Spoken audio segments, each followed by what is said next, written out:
এরপরে প্রশ্ন হলো, বিবাহের মোহরের পরিমাণ কতটুকু হওয়া উত্তম? ভাইরা আমার, বিবাহের মোহর এটা যত কম হবে তত বরকতময় হবে বিবাহ। বিবাহের মোহর যত কম হবে বিবাহ তত বরকতময় হবে। নবী করিম সাল্লাল্লাহু আলাইহি সাল্লাম বলেছেন, সবচেয়ে বরকতময় বিবাহ, সবচেয়ে উত্তম বিবাহ হলো যে বিবাহতে খরচ কম। অন্য হাদিসে আসছে, যে বিবাহতে মোহরের পরিমাণ কম ওই বিবাহ সবচেয়ে উত্তম বিবাহ। খায়রুস সাদাকে আইসারুহু, সবচেয়ে উত্তম মোহর হলো যে মোহরের পরিমাণটা কম থাকে। এবং অন্য এক হাদিসে আসছে, ইন্না আযামান নিকাহি বারাকাতান আইসারুহা মাউনাতান, ওই বিয়া সবচেয়ে বরকতময় হয় যে বিয়েতে মোহরের পরিমাণ কম থাকে। এই হিসেব করলে আজকাল কয়টে বিয়া বরকতময় হয় সেটা একমাত্র আল্লাহ ভালো জানে। মেয়ের বাপরা 10 লাখ 20 লাখ 30 লাখ হাঁকায় বসে থাকে, কেন? যাতে বিয়েটা টিকে।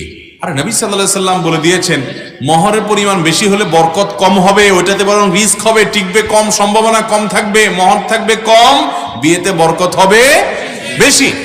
নবী সাল্লাল্লাহু আলাইহি সাল্লামের ওয়াদা, আল্লাহ থেকে জেনে তিনি ওয়াদা করেছেন, নিজে থেকে করেন না। অতএব মেয়ের বাবারা নবী সাল্লাল্লাহু আলাইহি সাল্লামের কথার প্রতি বিশ্বাস নাই, ওই 10 লাখের ফিগারের প্রতি বিশ্বাস আছে। এটা খুবই জঘন্য বিষয়, একটা বাজে কালচার হয়ে গেছে আমাদের সমাজে। আরে ভাই, যার অনেক সামর্থ্য আছে, আল্লাহ কোটি কোটি টাকা দিয়েছে, সে 10 লাখ 20 লাখ মোহর দেখ, ভিন্ন কথা। কিন্তু যেই ছেলেটা বেতন পায় 20,000 টাকা, আপনি জানেন আপনার মেয়েকে যার সাথে বিয়ে দিতে যাচ্ছেন সে বেচারা বেতন পায় 20,000 25,000 30,000, তো আপনি তার কাছ থেকে 10 লাখ টাকা মোহর দাবি করেন কোন মুখে? কোন মুখে আপনারা দাবি করেন? এটা রীতিমতো জুলুমের পর্যায়ে চলে গেছে। এই জন্য আমি প্রায় বলি, আমাদের বাপ চাচাদের বয়সী যারা মুরব্বীরা যারা আছেন, এই যে ডানে বামে সামনে যেসব মুরব্বীরা আছেন, খবর নিয়ে দেখেন 70-80 ঘরে যাদের বয়স, এসব মুরব্বীদের বিয়ের মোহর ছিল 5 টাকা 7 টাকা 10 টাকা 3 টাকা 1 টাকা 2 টাকা। সে যুগের 1 টাকা 2 টাকা 10 টাকা এই যুগের তুলনায় অনেক বেশি ছিল, তাই বলে 10 লাখ টাকার বেশ কম ছিল না। কি বলেন?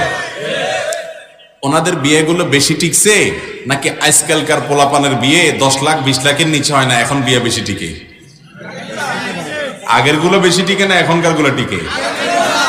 আগের গুলো সব মেড ইন জাপান, ভালোবাসা এত লাগা লাগছে, বিয়ে হয়েছে তো হয়েছে, শত শত বিয়ের ভিতরে 2-4টা ভাঙতো, আর এখন সব মেড ইন চায়না হয়ে গেছে।